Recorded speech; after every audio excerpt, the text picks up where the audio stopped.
உன்னதத்துல பரிசுத்த ஸ்தலத்துல வாசம் பண்ணுகிற தேவன் இப்ப எங்க வந்திருக்கிறாரு சொல்லுங்க? எனக்குள்ளே. எனக்குள்ளே. அப்போ அந்த எனக்குள்ளே வாசம் பண்ண வருகிற தேவனை நான் எப்படி வைத்திருக்கணும்? நம்ம இந்த உலகத்தில் இருக்கிறதான பாவங்கள், அசுத்தங்கள், அவைகள் நம்மை தொடும்போது நம்ம எவ்வளவு அந்த பாவத்தை வெறுத்து அருவறுத்து அதுக்காக பயபக்தியோடு பரிசுத்தத்தோடு தேவ சமூகத்தில் வந்து நின்று கெஞ்சுறீங்களா? ஆண்டவர் எப்பொழுதும் அன்பா இருக்கிறார், இரக்கமா இருக்கிறார். உண்மையேதான், 100 மடங்கு உண்மை. பாவத்துக்கு என்ன செய்கிறாரு? எதிர்த்து நிற்கிறார். பரிசுத்த ஆவியாகிய தேவன் எனக்குள்ள இருக்கிறாரு. அந்த விசுவாசம் நமக்குள்ள இருந்துகிட்டே இருக்கணும். அந்த தேவனாகிய கர்த்தரோட கூட இருக்கணும். அதை விட்டு பிரிக்கிற எந்த சூழ்நிலைக்கும் நம்ம என்ன செய்யக்கூடாது? அனுமதி கொடுக்கவே கூடாது. என்ன நடந்தாலும் என்ன வந்தாலும் பொறுமையோடு அந்த நொறுங்குண்ட அந்த உடைந்து போன இருதயத்திலே யார் தங்கி இருக்கிறது? அப்படி நம்முடைய வாழ்க்கையை நம்ம பாதுகாத்து கொள்ளணும். இப்பொழுதும் நமக்கு ஏசாயா 57வது அதிகாரம் 15வது வசனம். நித்திய வாசியும் பரிசுத்தர் என்கிற நாமம் உள்ளவருமாகிய மகத்துவமும் உன்னதமுமானவர் சொல்லுகிறார், உன்னதத்திலும் பரிசுத்த ஸ்தலத்திலும் வாசம் பண்ணுகிற நான் பணிந்தவர்களின் ஆவியை உயிர்ப்பிக்கிறதற்கும் நொறுங்கினவர்களின் இருதயத்தை உயிர்ப்பிக்கிறதற்கும் நொறுங்குண்டு பணிந்த ஆவியுள்ள அவர்களிடத்தில் வாசம் பண்ணுகிறேன். அல்லேலூயா. திருப்பி ஒரு தடவை அந்த வசனத்தை வாசிங்க, எல்லாரும் வாசிங்க. நம்முடைய இருதயத்துக்கு உள்ள வசனம் பதியணும். நித்திய வாசி. நம்முடைய கர்த்தர் யாரு? நித்திய வாசி. இதை நீங்கள் வீட்டில் போய் கண்டிப்பாக இந்த ஒரு வசனத்தை மனப்பாடம் பண்ணணும். இன்னைக்கு பண்ணின பிரசங்கத்துக்கு முதல் வசனத்தை நீங்கள் கண்டிப்பாக நீங்கள் மனப்பாடம் பண்ணும்போது உங்களுடைய வாழ்க்கையில் ஆண்டவர் ஒரு புதிய ஆசீர்வாதத்தை இந்த நாளிலிருந்து உங்களுக்கு தரப்போகிறார் நிச்சயம். இது கர்த்தர் உங்களுக்காக சபைக்காக கொடுத்த வசனம். இப்போ நித்திய வாசி. நம்முடைய கர்த்தருடைய பெயர் என்னது சொல்லுங்க? எல்லாரும் சொல்லுங்க. நித்திய வாசி. நம்முடைய கர்த்தருடைய பெயர் என்னது? நித்திய வாசி. நித்திய வாசின்னா என்ன? அதுக்கு என்ன அர்த்தம்? ஆமாம், ஒரு நாளும் முடிவே இல்லை, அழிவே இல்லை. இந்த உலகத்தில் எல்லாமே தோன்றும் அழியும், தோன்றும் மறையும், சொல்லுவாங்க, சொல்லப்படாமல் போகும். ஆனால் நம்முடைய தேவனாகிய கர்த்தர் யாரு? நித்தியவாசி. அப்போ நித்தியவாசி அவர். அப்புறம் இன்னொரு பெயர் அவருக்கு சொல்லியிருக்கு. என்னது? எல்லாரும் சொல்லுங்க அந்த பெயரை. பரிசுத்தர். சொல்லுங்க, பரிசுத்தர். அடுத்து அப்படி அந்த நாமம் யாருக்கு? நம்முடைய கர்த்தருக்கு மட்டும்தான். அவர் நித்தியவாசி பரிசுத்தர். சொல்லுங்க, நித்தியவாசி பரிசுத்தர். அப்போ அந்த தேவனாகிய கர்த்தர் மகத்துவமும் உன்னதமும் ஆனவர். யாரு? மகத்துவமும் உன்னதமும் ஆனவர். அவர் சொல்லுகிறார். என்ன சொல்லுகிறாரு? உன்னதத்திலும் பரிசுத்த ஸ்தலத்திலும் வாசம் பண்ணுகிற நான். ஆண்டவர் எங்க வாசம் பண்றாரு?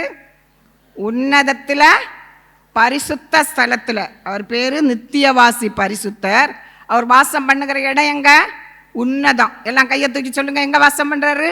உன்னதத்தில், பரலோகத்தில். அவரை நம்ம ஒரு பைபிள் ஸ்டடி பாஸ்டர் நல்லா சொல்லி தருவாங்க. சிங்காசனத்தில், சீயோனில் நிறைய வேட்ஸ் சொல்லி தருவாங்க. என்னது?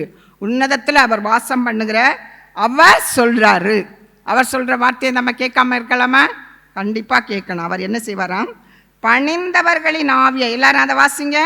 பணிந்தவர்களின் ஆவியை உயிர்ப்பிக்கிறதற்கும் நொறுங்கினவர்களின் இருதயத்தை உயிர்ப்பிக்கிறதற்கும் நொறுங்குண்டு பணிந்த ஆவி உள்ளவர்களிடத்துல வாசம் பண்ணுகிறார். எல்லாம் கையை தட்டி ஆண்டவரை மகிமைப்படுத்துங்க. இவ்வளவு பெரிய தேவன் வானத்தை நம்மளால பார்க்க முடியுமா? பார்க்க தான் முடியும்.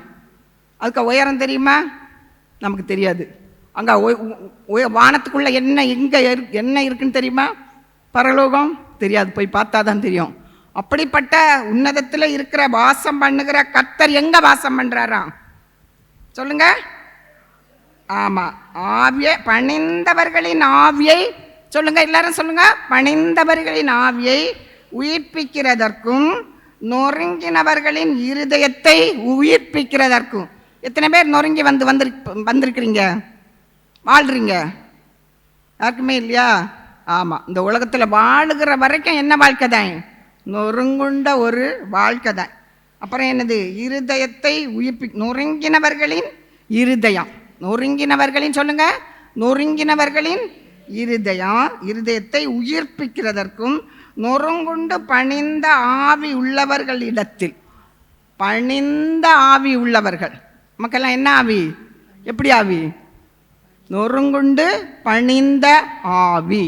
ஆமேன். தேவனாகிய கர்த்தருடைய பிள்ளைகளுக்கு கண்டிப்பாக இந்த காரியம் இருக்கணும். நம்முடைய தேவனாகிய கர்த்தருக்கு முன்பாக நிற்கிற நம்ம என்ன செய்யணும்? எல்லாவற்றிலும். அப்போ பணிந்த ஆவி.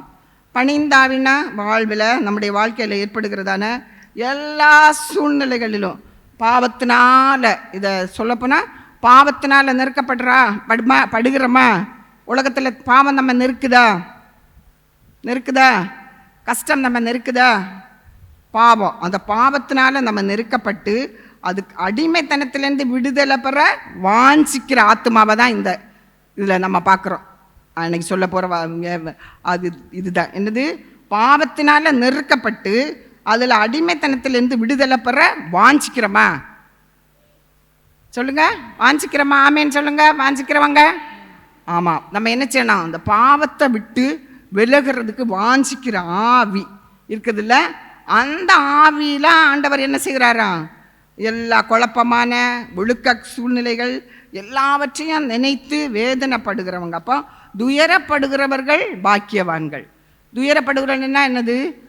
நீதி நிமித்தம் துன்பப்படுகிறவர்கள் பாக்கியவான்கள் இயேசு சொல்கிறார். அப்போ நம்ம இந்த உலகத்தில் இருக்கிறதான பாவங்கள், அசுத்தங்கள், அவைகள் நம்மை தொடும்போது நம்ம எவ்வளவு அந்த பாவத்தை வெறுத்து அருவறுத்து அதுக்காக பயபக்தியோடு பரிசுத்தத்தோடு தேவ சமூகத்தில் வந்து நின்று கெஞ்சுறீங்களா?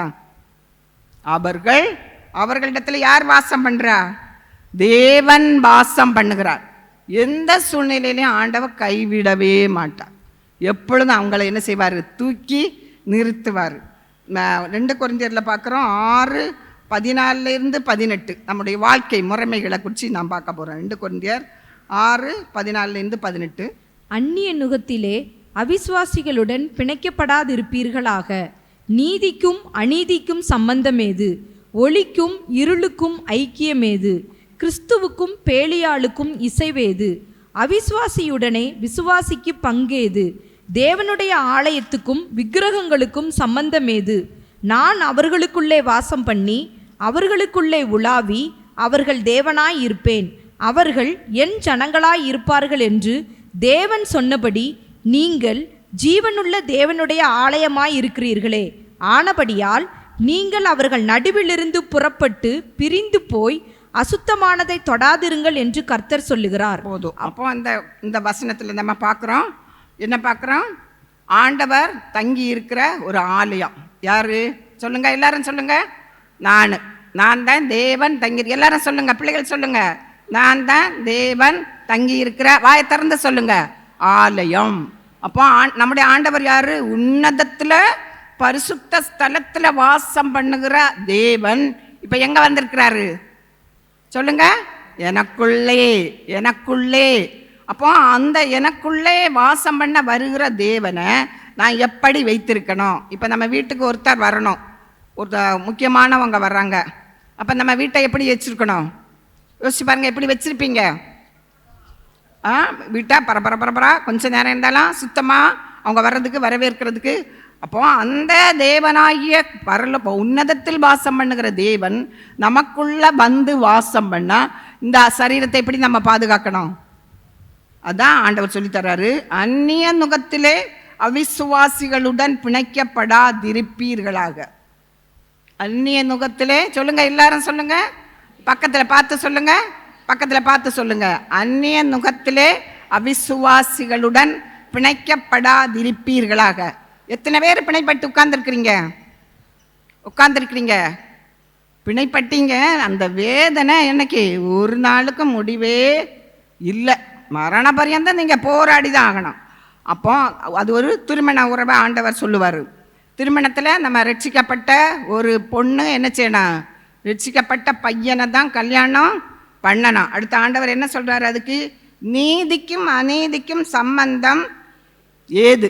என்ன சொல்கிறாரு? அந்த வசனத்தை எல்லாம் எடுத்து வச்சு அதை படிச்சுட்டே இருங்க. நீதிக்கும் அநீதிக்கும் சம்பந்தம் ஏது? ஒன்று ஒரு இடத்துல அநீதி இருக்கும், இல்லைன்னா என்ன இருக்கும்? நீதி இருக்கும். நீதி அநீதியம் ஒன்று போல இருக்க முடியுமா? இருக்க முடியாது. அடுத்து பாருங்க, ஆண்டவர் ஒளிக்கும் இருளுக்கும் ஐக்கியம் ஏது? இப்போ லைட்டெல்லாம் ஆஃப் பண்ணால் என்ன ஆகும் சொல்லுங்க எல்லாரும்? இருட்டாகும். லைட்டெல்லாம் போட்டுட்டா வெளிச்சம் வரும். ஒரே டைமில் ரெண்டும் இருக்க முடியுமா சொல்லுங்க? இருக்க முடியுமா? ஒரே நேரத்தில் ரெண்டும் இருக்க முடியாது. அப்புறம் என்ன சொல்றாரு? தேவனுடைய ஆலயத்துக்கும் விக்கிரகங்களுக்கும் சம்பந்தம் ஏது? இது தேவனுடைய ஆலயம், இதில் விக்கிரகம் உண்டா சொல்லுங்க? இல்லை. அப்போ நான் அவர்களுக்குள்ளே வாசம் பண்ணி அவர்களுக்குள்ளே உலாவி. யாரு? கர்த்தர் உலாவுறாரா? சபையில் உலாவுறாரா? ஆராதனையில எல்லாம் அனுபவிச்சிங்களா? அப்போ அவர்களுக்குள்ளே வாசம் பண்ணி அவர்களுக்குள்ளே உலாவி அவர்கள் தேவனாய் இருப்பேன், அவர்கள் என் ஜனங்களாய் இருப்பார்கள் என்று தேவன் சொன்னபடி நீங்கள் தேவனுடைய, பக்கத்தில் பார்த்து சொல்லுங்க, நீங்கள் தேவனுடைய ஆலயமாய் இருக்கிறீர்கள். அப்போ யார்? நானே சொல்லுங்க, நீங்க சொல்லுங்க, தேவனுடைய ஆலயம். அதனால நம்ம என்ன செய்யணுமா? அசுத்தமானதை தொடாதீங்க. அழகா ஆண்டவர் 1 கொரிந்தியர் 7:20 சொல்றாரு, நீங்கள் கிரயத்துக்கு கொல்லப்பட்டீர்கள். 1 கொரிந்தியர் 7:20 கிரயத்துக்கு கொல்லப்பட்டீர்கள், மனுஷருக்கு அடிமைகளாகாதிருங்கள். எத்தனை பேர் மனுஷனுக்கு அடிமையா இருக்கிறீங்க? எனக்கு தெரியாது, கர்த்தர் சொன்னது தான் நான் சொல்றேன். மனுஷருக்கு அடிமையா இருக்கிறீங்களா? அவர் ஜெபம் பண்ணாதேன்னா ஜெபம் பண்ண மாட்டேன், அவர் சர்ச்சைக்கு போகாதேன்னா சர்ச்சைக்கு போக மாட்டேன், அவர் ஊழியம் செய்யாதேன்னா மனுஷருக்கு அடிமைகளாகாதிருங்கள். வேதம் தெளிவாக சொல்லுது. 19ஆம் வசனத்தில் சொல்லியிருக்கு 1 கொரிந்தியர் 7:19 உங்கள் சரீரமானது பரிசுத்த ஆவியினுடைய, எல்லாரும் சொல்லுங்க, இந்த சரீரம், எல்லாரும் சொல்லுங்க, எல்லாரும் சொல்லுங்க, இந்த சரீரம் பரிசுத்த ஆவியாருடைய ஆலயம். கொஞ்சம் ஆண்கள் சொல்லுங்களேன், நீங்களும் ஆலயம் தான், தெய்வ ஆலயம் தான், அதை அங்கீகரிங்க, ஏற்றுக்கொள்ளுங்க. சொல்லுங்க, இந்த சரீரம் பரிசுத்த, எல்லாரும் சொல்லுங்க, பரிசுத்த ஆவியானவருடைய ஆலயம். இந்த சரீரம் பரிசுத்த ஆவியானவருடைய ஆலயம். அப்போ நம்ம கிறிஸ்தவங்களா இருக்கிறபடினால நம்ம யாரால ஆளுகை செய்யப்படுகிறோம்? தேவனால ஆளுகை செய்யப்படுகிறோம். ரோமர் 8:11 சொல்லியிருக்கு, இயேசுவை மரித்தோரிலிருந்து எழுப்பின ஆவி உங்களில் எழுப்பினவருடைய ஆவி. இயேசுவை மரித்தோரிலிருந்து எழுப்பினது யாரு? பரிசுத்த ஆவியானவர். அவர் முழுவதும் பரிசுத்த ஆவியினால நிரப்பப்பட்டவர் தான். அப்படிதான் வாழ்ந்தாரு, அப்படிதான் அந்த ஆவியானுடைய ஆளுகையோடு தான் மரித்தாரு. அப்போ அந்த ஆவியானவர் உயிர்ப்பித்தது போல நம்மவும் என்ன செய்வோம்? பரிசுத்த ஆவியினால ஒரு நாள் உயிர்ப்பிக்கப்படுவோம். ஒரு நாள் என்ன செய்வோம்? உயிரோடு எழுந்து தேவனுடைய சமூகத்தில் காணப்படுவோம். அப்போ நம்ம பரிசுத்த ஆவியினால நடத்தப்படுகிறவர்களாக காணப்படணும். தேவனுடைய சித்தத்தை செய்ய நம்ம எல்லாம் யாரு? தேவனுடைய சித்தத்தை செய்ய நம்ம இருதயத்தை ஒப்பு கொடுக்கணும். பிலிப்பியர் 2:15 சொல்லியிருக்கு, கோணலும் மாறுபாடமான சந்ததியின் நடுவிலே குற்றமற்றவர்களாகவும் கபடற்ற மாசற்ற தேவனுடைய பிள்ளைகளுமாய். இந்த சந்ததி எப்படிப்பட்ட சந்ததி? எல்லாம் சொல்லுங்க. கோணலும் மாறுபாடுமான இந்த சந்ததியில நீங்க எப்படி வாழணுமா சொல்லுங்க? குற்றமற்றவர்கள். எப்படி வாழணும்? குற்றமற்றவர்கள், கபடற்ற மாசற்ற தேவனுடைய பிள்ளைகள். கபடு இல்லாத, மாசு இல்லாத யாருக்கு? தேவனுக்கு. இந்த உலகம் கோணலும் மாறுபாடமானது. சிரிக்கிறாங்கன்னா தேவையில்லாத இடத்துல சிரிக்காதீங்க. ஒரு காலத்தில் சொல்லுவாங்க பைத்தியமான்னு கேட்பாங்க. இப்போ தேவையில்லாத இடத்துல சிரிக்காதீங்க, தேவையில்லாத இடத்துல நின்று பேசாதீங்க, தேவையில்லாத காரியத்தை செய்யாதீங்க. அது எனக்கு பெரிய ஆபத்தில் கொண்டுடும். ஆண்டவர் இயேசு கிறிஸ்து சொல்றாரு, ஆண்டவர் என்ன சொல்றாரு? மத்தேயு 12:39 அவர்களுக்கு அவர் பிரதியுத்தரமாக, இந்த பொல்லாத விபச்சார சந்ததியார் அடையாளத்தை தேடுகிறார்கள். யாருக்கு சொல்றாரு? யூதர்களை பார்த்து சொல்றாரு. யாருன்னு சொல்றாரு? அழகா ஆண்டவர் எழுதி வச்சிருக்கிறாரு. ஆண்டவர் எப்பொழுதும் அன்பா இருக்கிறார், இரக்கமா இருக்கிறார். உண்மையே தான், 100 மடங்கு உண்மை. பாவத்துக்கு என்ன செய்கிறாரு? எதிர்த்து நிற்கிறார். தேவ கோபம்னு சொல்லப்பட்டிருக்கு. மத்தேயு 17:17 சொல்லியிருக்கு, விசுவாசம் இல்லாத மாறுபாடுள்ள சந்ததியே, விசுவாசம் இல்லாத மாறுபாடுள்ள சந்ததி அப்படின்றார். யாரை பார்த்து? யூதர்களை பார்த்து. அவர் கூட உட்கார்ந்துருந்து வசனத்தை கேட்குறாங்க, அற்புதங்களை பெறுறாங்க, சாப்பிட்றாங்க. அவங்கள பார்த்து தான் ஆண்டவர் சொல்றார். அப்போ நமக்குள்ள என்ன இருக்கணும்? விசுவாசம் இருக்கணும். என்ன விசுவாசம்? நான் ஒரு தேவனுடைய பிள்ளை, எனக்குள்ள வாசமா இருக்கிறது யாரு? தேவன், பரிசுத்த ஆவியாகிய தேவன் எனக்குள்ள இருக்கிறாரு. அந்த விசுவாசம் நமக்குள்ள இருந்துகிட்டே இருக்கணும். அல்லேலூயா. நம்மளை அதுக்காக தான் ஆண்டவர் வச்சுருக்கிறாரு. நம்ம என்ன செய்யக்கூடாது? ஞாயிற்றுக்கிழமை சர்ச்சுக்கு வருவோம், போவோம். இதுக்காகவா ரட்சிக்கப்பட்டோம்?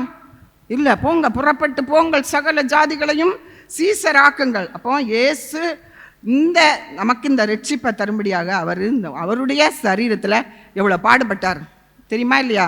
புரிஞ்சுக்கிறோமா இல்லையா? அப்போ நம்ம இன்னைக்கு அதை படிக்க போகிறோம். இயேசு நம்முடைய பாவங்களுக்காக பேதுரு சொல்கிறாரு. அப்போஸ்தலர் 2ஆம் அதிகாரம் 40ஆம் வசனம் சொல்கிறாரு, மாறுபாடுள்ள இந்த சந்ததியை விட்டு விலக்கி ரட்சித்துக்கோ, உங்களை ரட்சித்து கொள்ளுங்கள். அந்த 2ஆம் அதிகாரத்தை நீங்கள் நல்லா வீட்டில் போய் படிங்க. அப்போஸ்தலர் 2ஆம் அதிகாரம். மாறுபாடுள்ள இந்த சந்ததியை விட்டு விலக்கி உங்களை ரட்சித்து கொள்ளுங்கள். யாரை பார்த்து சொல்கிறாரு? அந்த யூதர்கள். அவங்க எல்லாரும் யாரு? அவங்க தேவ ஜனங்கள், ஆபிரகாமுடைய பிள்ளைகள், ஆபிரகாமுடைய சந்ததி. அவங்கள பார்த்து சொல்கிறாரு, மாறுபாடுள்ள இந்த சந்ததியை விட்டு விலக்கி உங்களை ரட்சித்து கொள்ளுங்கள். அப்போ என்ன செய்யணும்? மாறுபாடுள்ள சந்ததி யாரா இருக்கட்டும், குத்தப்பட்டவர்களா. என்ன செஞ்சிச்சு அந்த வசனம்? அவங்கள குத்தப்பட்டவர்களா. நாங்கள் என்னது மாறுபாடுள்ள சந்ததின்ட்டாரு அப்படின்ட்டு உடனே எத்தனை பேர் ஞானஸ்தானம் எடுக்கிறாங்க சொல்லுங்க? 3000 பேர் ஞானஸ்தானம் எடுக்கிறாங்க. இப்போ நம்ம ஆண்டவர் நம்ம மேலே வச்சிருக்கிற அன்பை இன்னும் கொஞ்சம் நம்ம விளக்கமாக பார்க்க போகிறோம். யோவான் 17 எல்லாரும் எடுங்க. யோவான் 17ஆவது அதிகாரம். கர்த்தராகிய இயேசு கிறிஸ்து இந்த பூமியில் வந்தார், நம்முடைய பாவங்களுக்காக தம்ம ஜீவ பலியாக ஒப்பு கொடுக்க வந்தார். இப்போ வாழ்ந்து காமிக்கிறாரு. அற்புதங்கள், அதிசயங்கள், என்னது சீசர்களை தெரிந்தெடுக்கிறாரு, கூட வச்சிருக்கிறாரு, போதிக்கிறாரு. போதித்த கடவுள் என்ன 17ஆம் அதிகாரத்தில் நம்ம அந்த 1-2 வசனத்தை வாசிங்க. இயேசு இவைகளை சொன்ன பின்பு தம்முடைய கண்களை வானத்துக்கு ஏறெடுத்து, பிதாவே, வேலை வந்தது, நீர் உம்முடைய குமாரனுக்கு தந்தருளின யாவருக்கும் அவர் நித்திய ஜீவனை கொடுக்கும் பொருட்டு மாம்சமான யாவர் மேலும் நீர் அவருக்கு அதிகாரம் கொடுத்தபடியே உம்முடைய குமாரன் உம்மை மகிமைப்படுத்தும்படிக்கு நீர் உம்முடைய குமாரனை மகிமைப்படுத்தும். அல்லேலூயா. ஆண்டவராய் இயேசு கிறிஸ்து இந்த உலகத்தில் வாழ்ந்தாரு. அவர் தன்னை தெய்வனாக வெளிப்படுத்தினாரு. நிறைய கூட்டம் என்ன செஞ்சாங்க? ஆண்டவரை ஏற்றுக்கொண்டாங்க, தெய்வ ஜனங்களாக இருக்கிறாங்க. அப்படி இருக்கும்போது இப்போ ஆண்டவர் என்ன சொல்கிறாரு? இவங்களுக்கு நான் மறிக்க போகிறேன். சீஷர்கிட்ட சொல்லிகிட்டே இருக்கிறாரு. அவங்களுக்கு ஆண்டவருடைய வார்த்தைகளை, சத்தியத்தை வெளிப்படுத்துகிறாரு, சத்தியத்தை சொல்கிறாரு. கடைசியாக சொல்கிறாரு, நான் மறிக்க போகிறேன். நீங்கள் எல்லாரும் அந்த முந்தின அதிகாரத்தில் நம்ம பார்க்குறோம். இதோ நீங்கள் சுதரண்டு அவனவன் தன் இடத்துக்கு போய் என்னை தனியே விட்டுவிடும் காலம் வரும், அது இப்பொழுது வந்திருக்கிறது, ஆனாலும் நான் தனித்தினேன் அப்படின்னு சொல்லிட்டு சொல்கிறாரு. அப்போ இது எந்த நேரம்? இயேசு இந்த உலகத்தை விட்டு போகிறார். எங்கே போகிறாரு? பிதாவுடைய ராஜ்யத்துக்கு அவர் வந்த இடத்துக்கு திருப்பி போகணும். போகும் முன்னாடி ஆண்டவர் என்ன செய்கிறாரு? அந்த ஜனங்களை விட்டுட்டு போகிறதுக்கு அவரால் என்ன செய்யலை? பிரிய விருப்பம் இல்லை. பாருங்கள், இந்த அதிகாரத்தை நீங்கள் நல்லா வீட்டில் போய் உட்கார்ந்துருந்து நல்லா படிங்களேன், கண்ணீர் வரும். அப்பா, எனக்காக இப்படி ஒரு ஜபமா ஆண்டவரே. பாருங்கள், அவர் என்ன சொல்கிறாரு? வேலை வந்தது. யாருக்கு வேலை வந்தது சொல்லுங்க? இயேசுவுக்கு. என்ன வேலை வந்தது சொல்லுங்க? இந்த உலகத்தை விட்டு பிதாட்ட போகிறதுக்குரிய பிதா அனுப்பினார். இந்த வேலையை முடிக்க போகிறாரு. வேலை வந்தது அப்படின்னு சொல்லிட்டு அவங்களுக்காக ஜெபம் பண்ணுறாரு. இந்த ஜெபத்தை நீங்கள் தயவு செய்து எல்லா அப்பாக்களும் உங்கள் பிள்ளைகளுக்காக உட்கார்ந்துருந்து இந்த ஜெபத்தை பண்ணுங்க. எல்லா அம்மாமார்களும் உங்கள் பிள்ளைகளுக்காக ஜெபம் பண்ணுங்க. எல்லா சகோதரிகளும் உங்கள் சகோதரிகளுக்காக இந்த ஜெபத்தை உட்கார்ந்துருந்து பண்ணுங்க.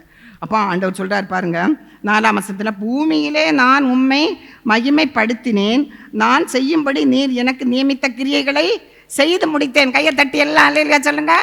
அல்லேலூயா. அழகாக சொல்கிறார். என்னது? செய்து முடித்தேன். நம்மவும் அதே போல் சொல்லணும், ஆண்டவரே நீங்கள் என் மேலே வச்ச திட்டத்தை எல்லாம் செய்து முடித்தேன். நம்ம வயசாகும்போது சொல்லணும். தேவனுடைய ராஜ்யத்துக்கு போகிறதுக்கு முன்னாடி உட்காந்து சொல்லணும், ஆண்டவரே நீங்கள் என்ன கொண்டு செய்ய நினைத்ததையெல்லாம் செய்து முடித்தேன். அப்போ ஆண்டவர் திருப்பி அவங்களுக்காக எப்படி எல்லாம் ஜெபம் பண்ணுறாருப்பாங்க. 7ஆம் வசனத்தில் சொல்கிறாரு, ஆண்டவரே நீர் எனக்கு தந்தவைகளெல்லாம் உம்மாலேயே உண்டாயின என்று அறிந்திருக்கிறேன். நமக்கு கிடைக்கிற எல்லாமே எங்கேருந்து வருது? பிதாட்டென்று, தேவனிடத்திலிருந்து. இந்த ஒரு ட்ரெஸ்ஸுக்கும் உரிமையாளர் யார் தான்? தேவன் தான். அவர் கொடுக்காம நம்ம தண்ணி குடிக்க முடியுமா சொல்லுங்க? யோசிங்க. நம்மளால் எதையாவது செய்ய முடியுமா? அப்போ ஆண்டவர் அதை சொல்கிறாரு, நீர் எனக்கு தந்தவைகளெல்லாம் உம்மாலே உண்டாயின என்று அறிந்திருக்கிறார்கள். அப்போ எல்லாமே நமக்கு கிடைக்கிற எல்லாமே யார் தான்? தேவனே. இயேசுவே அந்த மகிமை யாருக்கு தான்? பிதாவுக்கு தான் கொடுத்துறாரு. 8ஆம் வசனத்தில் பார்க்குற, நீர் கொடுத்த வார்த்தைகளை அவர்கள் ஏற்றுக்கொண்டு இருக்கிறார்கள், என்னை விசுவாசித்திருக்கிறார்கள். ஆண்டவரே, நீங்கள் சொன்ன வார்த்தையெல்லாம் இப்போ சீஷர்களுக்கு சொல்கிறாரு, சீஷர்களை பார்த்து தான் சொல்கிறாரு. ஏற்றுக்கொண்டு இருக்கிறாங்க, அவங்க அதை காத்து கொண்டு இருக்கிறாங்க. ஆண்டவரே, இப்போ 14ஆம் வசனத்தை பாருங்க. நான் உலகத்தான் அல்லாதது போல அவர்களும் உலகத்தான் அல்ல. எல்லாரும் சொல்லுங்க, ஏசு என்ன சொல்றாரு? நான் உலகத்தான் அல்லாதது போல அவர்களும் உலகத்தான் அல்ல அப்படின்னு சீஷர்களை காமிக்கிறார். அப்ப நம்ம எல்லாம் யாரு? உலகத்தான் அல்ல. உலகத்துக்கு ஒத்த வேஷம் தரிக்க அவசியமே இல்லை அப்படின்னு சொல்லிட்டு சொல்றாரு. 15ஆம் வசனத்தை எல்லாரும் சேர்ந்து படிச்சு பாருங்களேன். உலகத்திலிருந்து நான் அவங்கள நீங்க எடுத்துக்கொள்ளுங்கன்னு கேட்கல ஆண்டவரே, நான் உங்ககிட்ட வர்றேன், ஆனா நீர் அவர்களை தீமை நின்று காக்கும்படி வேண்டிக் கொள்கிறேன். என்ன அழகா கேட்கிறார் பாருங்க. யார்கிட்ட? பிதாட்ட. அவர்களை தீமை நின்று காத்து கொள்ளுங்க. 17ஆம் வசனத்துல பார்க்கிறோம், உம்முடைய சத்தியத்தினாலே அவர்களை பரிசுத்தமாக்கும். சத்தியம் அப்போ என்னது? நம்முடைய வேத வசனத்தை எழுதி கொடுத்துருக்குறாங்க. பார்க்கும்போது இந்த வேத வசனம் எல்லாம் எப்படி எழுதப்பட்டது? மோசே 5 புத்தகம் எழுதினாரு. அவர் எந்த ரூம்ல இருந்து எழுதியிருப்பாரு சொல்லுங்க? எங்க இருந்து எழுதியிருப்பாரு? யோசிச்சு பாருங்களேன். வனாந்தரத்துல, காட்டுல. இங்க வந்து நின்றுட்டு தண்ணி இல்லைன்னு கல்லறிகிறேன், ஒருத்தன் கல்லை தூக்குறான், ஒருத்தன் செங்கடல் நிற்கிது, இப்படி எங்களை கொண்டு வந்துட்டேன்றான். இப்படிப்பட்ட சூழ்நிலையில தேவன் சொல்ல சொல்ல ஆண்டவர் சொல்றாரு, எழுதுன்றாரு. எப்படிப்பட்ட ஒரு பாறை கிடச்சிருக்குமா, கல் கிடச்சிருக்குமா, மண் கிடச்சிருக்குமா? அந்த வனாந்தரத்தில், அந்த பாதையில் தான். அப்போ அப்படி அவர் எவ்வளவு சிரமப்பட்டு எழுதியிருக்கலாம். அதில் 5 புக்கு அவர் எழுதுறாரு. இன்னும் நம்ம வேதத்தில் வெளிப்படுத்தின விசேஷம் வரைக்கும் பார்த்தோம்னா எப்படிப்பட்ட சூழ்நிலையில். ஆனால் பாருங்க, அந்த முதல் புத்தகத்திலிருந்து கடைசி புத்தகம் வரைக்கும் ஒரே தொடர்பு இருக்கும். இப்போ தேவன் நமக்கு இந்த வேதத்தை எழுதி கொடுத்துருக்கிறாரு. ஆண்டவர் என்ன சொல்றாரு? சத்தியத்தை அறிவீர்கள், சத்தியம் உங்களை விடுதலையாக்கும். அப்போ என்ன செய்யணும்? சத்தியத்தில் அதான் சொல்றாரு, இரவும் பகலும் தியானமா இருக்கிற மனுஷன் பாக்கியவான். ஏன் நமக்கு இரவும் பகலும் வேலை இருக்குன்னு கர்த்தருக்கு தெரியாதா? ஆனால் சொல்றாரு, என்ன எத்தனை மணி நேரம் வேதத்தை வாசிக்கிறீங்க, தியானம் பண்றீங்க? ரீடிங் முடிஞ்சிச்சு, நோ. என்ன செய்யுங்க? தியானம் பண்ணுங்க. உட்கார்ந்துருந்து தியானம் பண்ணுங்க. யாருக்கு சொல்லியிருக்கு? இது யாரை குறித்து சொல்லியிருக்கு? எதுக்கு சொல்லியிருக்கு? இதுலேருந்து எனக்கு ஆண்டவர் கற்றுத்தர பாடம் என்ன அப்படின்ட்டு ஒவ்வொருத்தரும் நீங்கள் தியானம் பண்ணுங்க. அவங்க வாழ்க்கையில் ஆண்டவர் ஒரு குறையுமே வைக்க மாட்டார். நிச்சயமா நீங்கள் அதை செஞ்சு பாருங்க. பைபிள் படிக்க, ஜெபம் பண்ண, ஊழியம் செய்ய, இந்த 3ஐயும் விடாமல் செய்யுங்க. உங்கள் வேலையை செய்யாமல் செய்ய சொல்லலை, அதையும் செய்யுங்க, செஞ்சுக்கிட்டே செய்யுங்க. ஒரு குறையுமே வைக்க மாட்டார். பரலோகத்தில் பாக்கியவான்களாக இருப்பீர்கள். அப்போ சத்தியத்தினாலே பரிசுத்தமாக்கப்பட்டவர்கள் இவர்களுக்காக மட்டுமல்லாமல், 20ஆம் வசனத்தை பாருங்க. இவர்களுக்காக மட்டுமல்லாமல், நீங்கள் அந்த வசனத்தை எடுத்து படிச்சு பாருங்களேன். இவர்களுக்காக வேண்டிக் கொள்ளுகிறதும் அல்லாமல் இவர்களுடைய வார்த்தையினால் என்னை விசுவாசிக்கிறவர்களுக்காகவும் வேண்டிக் கொள்ளுகிறேன். அல்லேலூயா, அல்லேலூயா. பாருங்க, நம்ம இன்னும் யார் யாருக்கு சொல்ல போகிறோமோ, ஆண்டோடைய வருகை மட்டும் இந்த கடைசி ஆள் வரைக்கும் யார் யாருக்கு சுவிசேஷம் சொல்ல போகிறோமோ அவங்களுக்காகவும் வேண்டிக் கொண்டார் ஆண்டவர். அப்போ நம்ம யார் யாருக்கெல்லாம் சுவிசேஷம் சொல்கிறோம் அவங்களுக்கெல்லாம் யார்? இயேசு ஜெபம் பண்ணிட்டார். அப்போ ஒவ்வொருவரும் நம்ம என்ன செய்யணும்? 21ஆம் வசனத்தில் பார்க்குறோம், நான் உம்மிலும். எதுக்காக வேண்டிக் கொள்றாரு? நான் உம்மிலும் நீர் என்னிலும் இருக்கிறது போல அவர்கள் எல்லாரும் நம்மில் ஒன்றா இருக்கும்படி வேண்டிக் கொள்ளுகிறேன். யாரு? இயேசுவும் பிதாவும் எப்பயாச்சும் பிரிஞ்சிருந்திருக்காங்களா? அவங்க திரியேக தேவன். அவங்க செயல்பாடுகள் தான் வேறையே தவிர பிதாவாகிய தேவன், குமாரனாகிய தேவன், பரிசுத்தாவியாகிய தேவன் பிரிஞ்சதே. அதே போல நம்ம யாரோட கூட இருக்கணும் சொல்லுங்க? வேகமா சொல்லுங்க. இயேசுவோட கூட இருக்கணும். அந்த தேவனாகிய கர்த்தரோட கூட இருக்கணும். அதை விட்டு பிரிக்கிற எந்த சூழ்நிலைக்கும் நம்ம என்ன செய்யக்கூடாது? அனுமதி கொடுக்கவே கூடாது. அவங்க மாமாவா இருந்தாலும் சரி, மச்சானா இருந்தாலும் சரி, அவங்க எந்த உறவு முறையா இருந்தாலும் சரி, எவ்வளவு பெரிய ஒரு செல்வந்தனா இருந்தாலும், அது ஒரு உங்களை ஆளுகை செய்கிற ஒரு கெட்ட பழக்கமா இருந்தாலும், தேவ அன்பை விட்டு பிரிக்கிறதுக்கு நீங்க அனுமதி கொடுக்கவே கூடாது. அப்போ அப்போதான் நம்ம பிதாவோடு, கர்த்தராகிய இயேசுவோடு, பரிசுத்த ஆவியானவரோடு நம்ம இருக்க முடியும். அப்போ உலகத்திலிருந்து ஆண்டவர் நம்மளை காக்கிறாரு. என்னில் நிலைத்திருங்கள் நானும், யோவான் 15:4 பார்க்குறோம், என்னில் நிலைத்திருங்கள் நானும் உங்களில் நிலைத்திருப்பேன். கொடியானது என்ன செய்யணும்? கொடி எங்கே இருந்தால் தான் அது உயிர். எதில் இருக்கிற வரைக்கும்? செடியோட இருக்கிற வரைக்கும் தான் அதுக்கு உயிர். செடியை விட்டு வெளியே வந்தால் அவ்வளோதான், காஞ்சி தான் கிடக்கும். நம்ம அடுப்பில் தான் தூக்கி வைக்கணும். அந்த நிலைமைக்கு நம்ம ஒருவருமே போகக்கூடாது. அப்போ அடுத்து 17:9 சொல்கிறார், நான் என்னை பரிசுத்தமாக்குகிறேன். யாருக்காக? நமக்காக ஆண்டவர் தன்னை பரிசுத்தமாக்குகிறாராம். அந்தபடியே இயேசுவும் எபிரேயர் 13:12 சொல்லியிருக்கு, அந்தபடியே இயேசுவும் தம்முடைய சொந்த இரத்தத்தினாலே ஜனத்தை பரிசுத்தம் செய்யும்படியாக நகர வாசலுக்கு புறம்பே, முன்ன இல்லை, வாசலுக்கு புறம்பே பாடுபட்டார். இயேசுவை எங்கே கொண்டு சிலுவையில் அரைஞ்சாங்க பார்க்க போகிறோம். அப்போ கிறிஸ்துவின் சிலுவை. அப்போ 1 பேதுரு 2:22-23 செய்கிறாரு சொல்லப்பட்டு, பேதுரு சொல்கிறாரு, அவர் பாவம் செய்யலை. 23ஆம் வசனத்தில் பார்க்குறோம், அவர் வையப்படும் போது பதில் வையலை. யாரையாவது சத்தம் போட்டாரா? அவர் ஒரு வார்த்தை மட்டும் சொன்னால் எத்தனை கோடி தேவதூதர்கள் இறங்கி உலகத்தையே ஒன்றுமில்லாமல் பண்ண முடியும். ஆண்டவர் ஏதாவது பதில் சொன்னாரா? பார்க்குறோம். நம்ம மத்தேயு 26ஆம் அதிகாரத்தை இப்போ எடுங்க. மத்தேயு 26ஆம் அதிகாரம் எல்லாரும் எடுத்து கையில் வச்சுக்கோங்க. 26ஆம் அதிகாரத்தில் நம்ம பார்க்குறோம், கர்த்தராகிய இயேசு கிறிஸ்து எப்படி இந்த சிலுவை மரணத்தை கையாளுறார். அப்போ அவருக்கு முன்பாக வைத்த சந்தோஷத்தின், இயேசுவுக்கு முன்வைத்த சந்தோஷம் என்னது? அவர் தன்னை சிலுவை மரணத்துக்கு தன்னை ஒப்பு கொடுக்குறாரு. சிலுவை மரணம் அவருக்கு எப்படி இருந்துச்சா? இந்த வசனத்தில் சொல்லியிருக்கு, அவருக்கு முன்வைத்த சந்தோஷத்தின் பொருட்டு அவமானத்தை எண்ணாமல். என்ன அவமானம்? படிங்க மத்தேயு 26ஆம் அதிகாரத்தில் 56ஆம் வசனத்தை பாருங்க. ஆகிலும் தீர்க்கதரிசிகள் எழுதியிருக்கிற வசனங்கள் நிறைவேறும்படி இவைகளெல்லாம் சம்பவிக்கிறது என்றார். அப்போ என்ன செய்கிறாங்க? 57ஆம் வசனத்தில் பார்த்தோம்னா, இயேசுவை எல்லாரும் அந்த வசனத்தை அப்படியே ஃபாலோ பண்ணிகிட்டே படிச்சுட்டே வாங்க. பிடிச்சாங்க, பிரதான ஆசாரியனாக காய்பா இடத்துல கொண்டு போகிறாங்க. அங்கே வேதபாரகரும் மூப்பரும் கூடி வந்துருத்துருக்காங்க. அப்போ என்ன நடக்குது? பிரதான அதற்கு கேட்குறான், இயேசுகிட்ட கேட்குறாங்க. 62ஆம் வசனத்தை பாருங்கள். பிரதான ஆசாரியன் எழுந்திருந்து அவரை நோக்கி, இவர்கள் உனக்கு விரோதமாய் சாட்சி சொல்லுகிறதை குறித்து நீ ஒன்றும் சொல்லுகிறது இல்லையா? இயேசு எப்படி நிற்கிறாரு? எல்லாம் இயேசுவை நிப்பாட்டி சுற்றி நின்று எல்லாரும் பயங்கரமான பழி சுமத்துறாங்க. என்ன பழி? இயேசு என்ன தப்பு பண்ணாரு? யோசிச்சு பாருங்க. ஏதாவது தப்பு உங்கள் மனசுக்கு வருதா?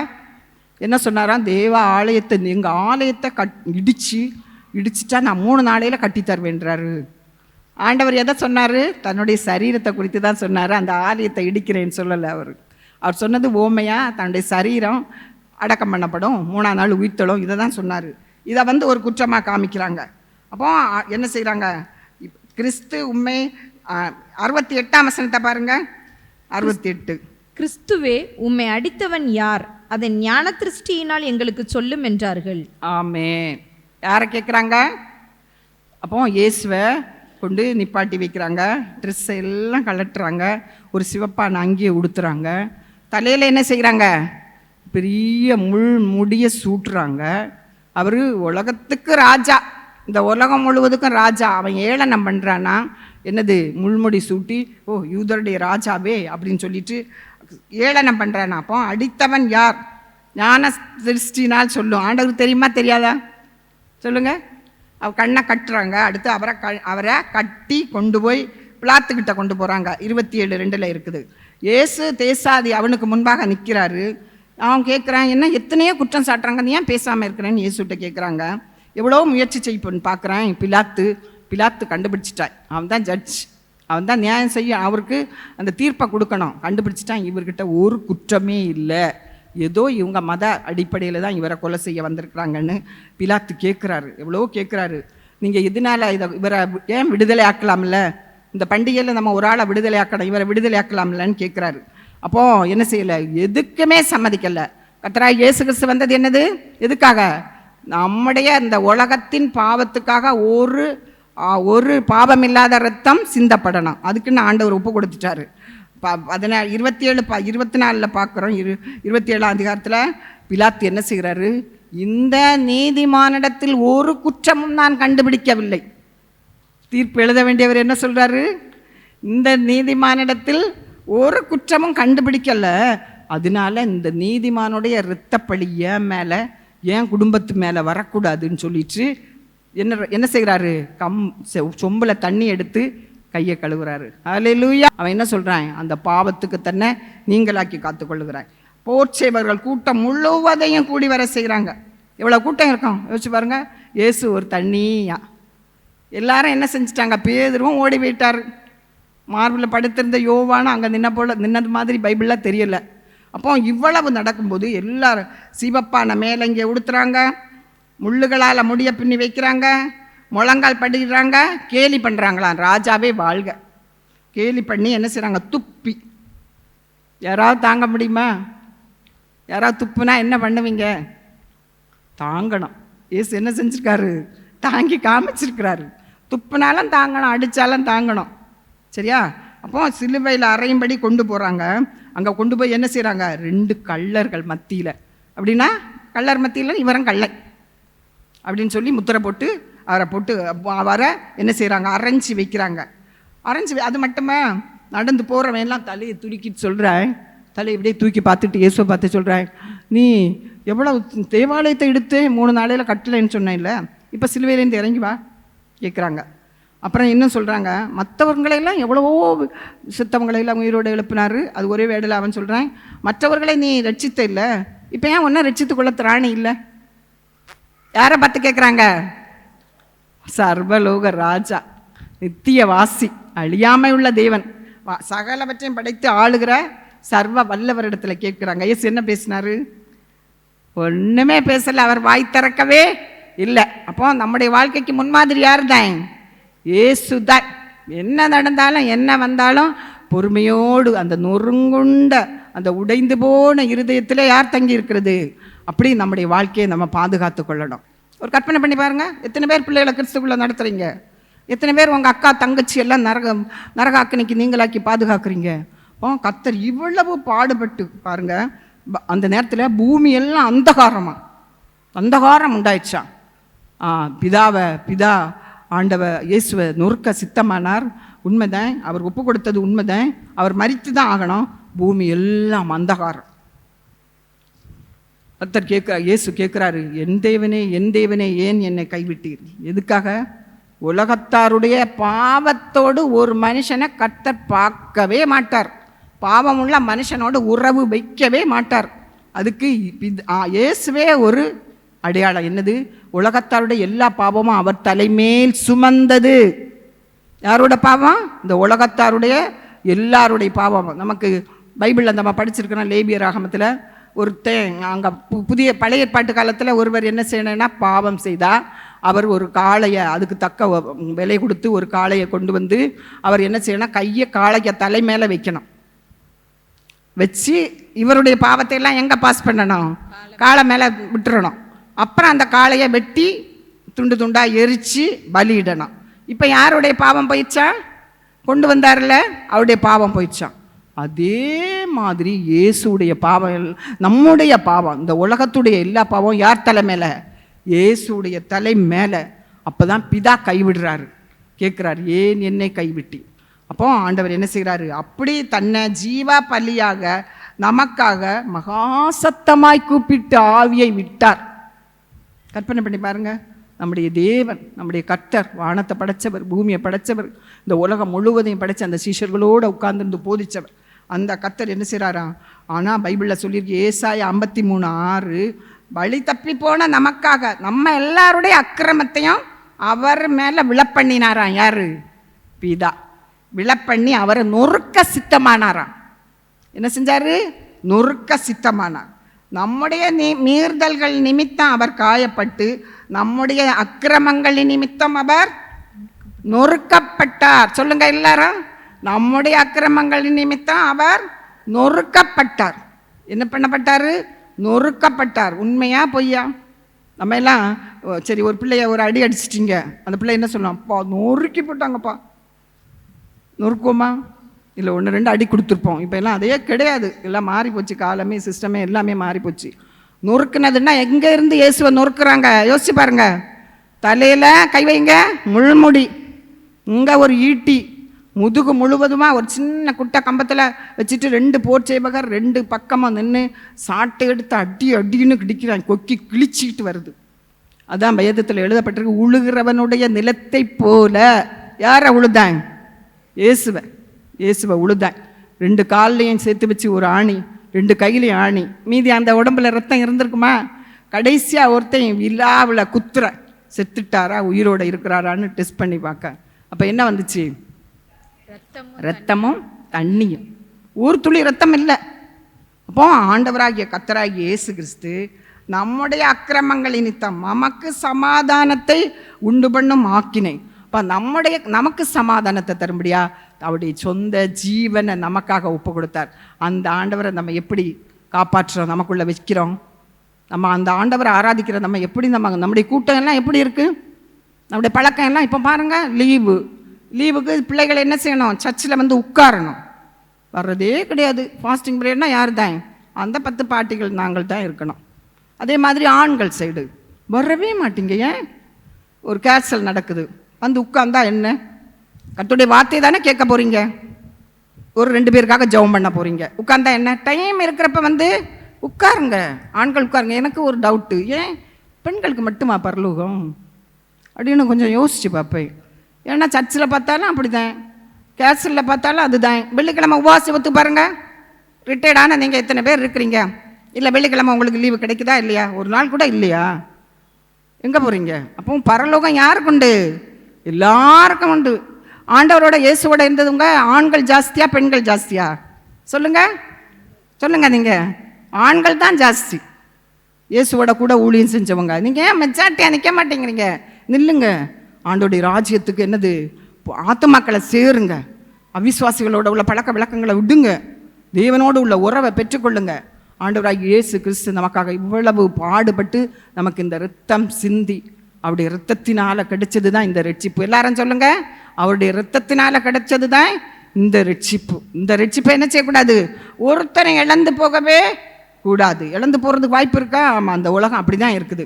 பொல்லாங்கு நிறைந்த உலகம், பாவம் நிறைந்த உலகம், அசுத்தம் நிறைந்த உலகம். அசுத்தத்தை தேடி ஒரு காலம் போனோம், ஆனால் இப்போ அப்படி கிடையாது, நம்ம தேடியே வருது. அப்போ அந்த உலகத்தில் நம்மளை பாதுகாக்கப்பட நம்ம என்ன செய்யணும்? இரவும் பகலும் தேவ சமூகத்தில் முழங்கால் போட்டு ஜெபம் பண்ணுங்க. குடும்பத்துக்காக ஜெபம் பண்ணுங்க, சகோதரிகளுக்காக ஜெபம் பண்ணுங்க, உங்கள் கணவருக்காக ஜெபம் பண்ணுங்க, உலகத்துக்காக ஜெபம் பண்ணுங்க. ஜெபம் பண்ணும்போது தேவ சமூகத்தில் ஒரு நாள் என்ன செய்வோம்? அந்த நித்திய வாசி நமக்காக எப்போ இருந்து ஆயத்தப்படுத்துகிறாரு? அந்த வசனத்தை சொல்லுங்க. உலக தோற்றத்துக்கு முன்னே இருந்தே. அப்போ எப்போ இருந்து? நம்ம பிறக்க முன்னாடியே ஆண்டவர் எனக்கான பரலோகத்தில் பொக்கிஷத்தை வைக்கிறார். சொல்லுங்க, எல்லாரும் சொல்லுங்க, எனக்காக. சொல்லுங்க, விசுவாசம் உள்ள எல்லாரும் வாயில அறிக்கை பண்ணுங்க. எனக்காக பரலோகத்தில் நான் பிறக்க முன்னாலேருந்து ஆண்டவர் சேகரிக்கிறார். எவ்வளோ பெரிய தேவன்! நம்ம குடும்பத்தில் நம்ம அப்பா அம்மா இவ்வளோ செஞ்சாங்களா? ஒரு 5 பவுன் கொடுக்கறதுக்கு அழுது கொடுத்தாங்க, 10 பவுன் கொடுக்கறதுக்கு அழுது ஏதோ கஷ்டப்பட்டு கொடுத்தாங்க, இருக்கிறவங்க கொடுத்தாங்க, இல்லாதவங்க நம்ம. ஆனால் நம்முடைய பரலோக தகப்பன் நம்ம எவ்வளோ வச்சிருக்கிறாரு? ஆமேன். உலக தோற்றத்துக்கு முன்பாகவே நமக்காக பயங்கரமான இடம். பரலோகத்தை நீங்கள் கற்பனை பண்ணி பாருங்க, நல்லா வெளிப்படுத்தின விசேஷத்தை வாசிங்க. எவ்வளவு மகிமையான இடம்! நடக்கிறது எங்க? தங்க ரோடு. அது என்னது? பசும்பொன். அப்படிப்பட்ட ஒரு மகிமையான இடத்தை ஆண்டவர் நமக்காக வச்சிருக்கிறாரு. நீங்கள் இப்படிப்பட்ட வாழ்க்கைக்கு உங்களை ஒப்பு கொடுக்க போறீங்க. எல்லாரும் எந்திரிச்சு நின்று ஜெபம் பண்ணுங்க. ஆண்டவரே, என் தேவனாகிய கர்த்தாவே, ஆண்டவரே, இந்த ரட்சிப்பு எனக்கு கிடைத்தது. ஆமேன். இது விலையேற பெற்ற ரட்சிப்பு. ஆண்டவரே, இந்த உலகத்தில் உள்ள எதை கொடுத்தாலும் இதுக்கு ஈடு இல்லை. ஏன்னா இல்லை ஆண்டவரே, இந்த ரட்சிப்பை பெற்ற நாங்கள் பாதுகாத்து பராமரித்து ஆண்டவரே எங்களுடைய உறவு, ஐக்கியம், அன்பு, எங்களுடைய பரிசுத்த வாழ்க்கை எல்லாவற்றையும் ஆண்டவரே அப்பா ஆண்டவரே உமக்காக வாழ எங்களை நாங்கள் ஒப்பு கொடுக்குறோம். எல்லாம் வாயை திறந்து ஆண்டவர்கிட்ட கேளுங்க. எல்லாரும் கேளுங்க. ஆண்டவரே, இந்த பூமியில் ஆண்டவர் எத்தனை வருஷம் வச்சிருக்கிறீங்களோ கையை உயர்த்தி. ஆண்கள் எல்லாம் பைபிளில் எழுதி வச்சிருக்கு, 2 கையும் உயர்த்தணுமா. வேதத்தில் எழுதி வச்சிருக்கு, புருஷர்கள் தங்கள் பரிசுத்த கரங்களை உயர்த்தி. எப்போ வந்தாலும் தேவ சமூகத்தில் 2 கையும் உயர்த்தி கர்த்தர்கிட்ட கேட்கணும். ஆண்டவரே, எல்லாரும் ஜெபம் பண்ணுங்க. ஸ்தோத்திரம் ஆண்டவரே. ஏசப்பா, எங்கள் தேவனாகிய கர்த்தாவே, நீர் பரிசுத்தர், நீர் நித்திய வாசி. ஆண்டவரே, நீர் உன்னதங்களில் வாசம் பண்ணுகிற தேவன். அந்த தேவனாகிய கர்த்தருக்கென்று நாங்கள் மீட்கெடுக்கப்பட்ட ஜனங்கள், உம்முடைய பிள்ளைகள். ஆண்டவரே அப்பா, எவ்வளவாய் தன்னை அர்ப்பணித்து ஜீவ பலியாக ஒப்பு கொடுத்து கடைசி துளி இரத்தத்தையும் சிந்தி எங்களுக்காக பரலோகத்தில் ஒரு மகிமையான ஸ்தலத்தை வச்சிருக்கிறீங்க ஆண்டவரே. அந்த ஸ்தலத்துக்காக நீங்கள் எங்களை ஆயத்தப்படுத்துங்க, பரிசுத்தப்படுத்துங்க ஆண்டவரே. நாங்கள் மாத்திரமல்ல, எங்களுடைய ஆண்டவரே அப்பா உறவின சொந்தம் ஆண்டவரே, பக்கத்தில் உள்ள ஜனங்கள் ஆண்டவரே, எங்களுடைய தேசத்துக்கு எங்களை நீங்கள் எடுத்து பயன்படுத்துங்க ஆண்டவரே. இயேசுவின் நாமத்தினால கர்த்தருடைய ஆளுகைக்கு எங்களை ஒப்பு கொடுக்கிறோம். சத்துருடைய சகல வல்லமைகளை இயேசுவின் நாமத்தில் அழித்து நிர்மூலமாக்குறோம். இனி ஒருவரும் எந்த பாவம் ஆண்டவரை விட்டு பிரிக்கிற, அன்பை விட்டு பிரிக்கிற எந்த கிரியலும் காணப்படாதபடிக்கு கர்த்தருடைய பரிசுத்தமாகுதலுக்கு ஒப்பு கொடுத்து எங்களை ஜெபிக்கிறோம் ஆண்டவரே. அந்த நித்திய ஜீவனுக்காக வாழ எங்களை ஒப்பு கொடுக்கிறோம். துதி கன மகிமை எல்லாவற்றையும் உமக்கே செலுத்துகிறோம். இயேசு கிறிஸ்துவின் நாமத்தில் ஜெபங்களும் எங்கள் நல்ல பிதாவே, ஆமென் ஆமென். என் ஆத்துமாவே கர்த்தரை ஸ்தோத்திரி, என் முழு உளமே அவருடைய பரிசுத்த நாமத்தை ஸ்தோத்திரி. என் ஆத்துமாவே கர்த்தரை ஸ்தோத்திரி, கர்த்தர் செய்த சகல உபகாரங்களை மறவாதே. ஆமேன். நம்முடைய கர்த்தராகிய இயேசு கிறிஸ்துவின் கிருபையும் பிதாவாகிய தேவனுடைய அன்பும் பரிசுத்த ஆவியானுடைய ஐக்கியமும் சமாதானமும் நம் அனைவரோடும் என்றென்றும் இருப்பதாக. ஆமேன். அல்லேலூயா. கர்த்தர் உங்களை ஆசீர்வதிப்பார்.